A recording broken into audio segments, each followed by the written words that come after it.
Alright, I'm back a couple days later. You can see I got all the major silicone removed. Cats are still here. Yeah, just make yourself comfortable, man. So today what we gotta do is basically hit the edges again and clean the tank. So I took a trip to the dollar store.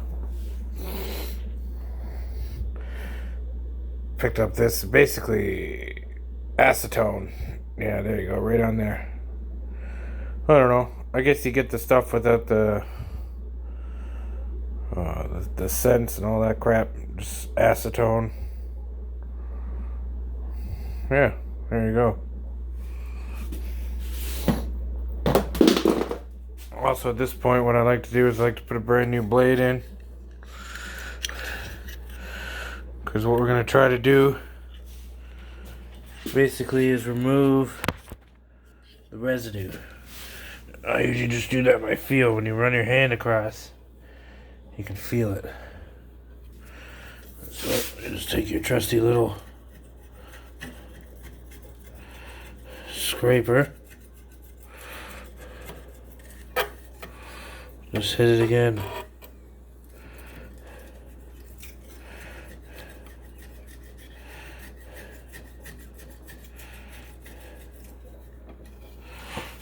I don't know if the camera can see what I'm getting off here, but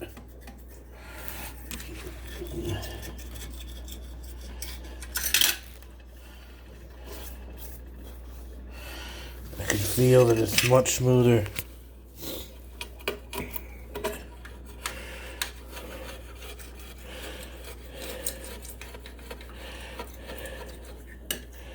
I think the key when you're siliconing stuff, whether it's an aquarium, a house, a cat, most important part is that it's clean.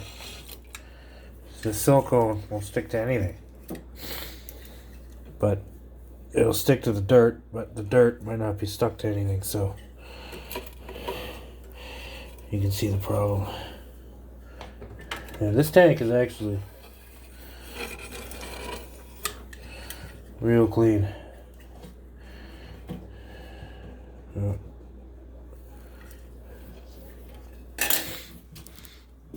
And after that, it feels about as clean as you can make it.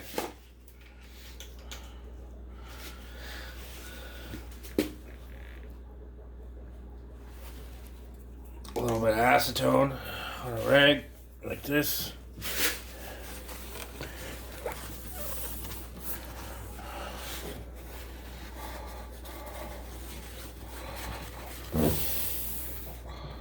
You can just run your hand up along it.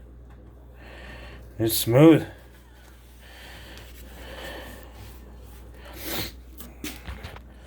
So I'll do that to all 4 sides and the bottom. And then I'll give the tank a good rinse. You can just use a rag or a hose. Whatever you want, doesn't really matter. Just get it clean. Alright, well, I'll do that. And I'll let you guys know what the next step is. Good luck.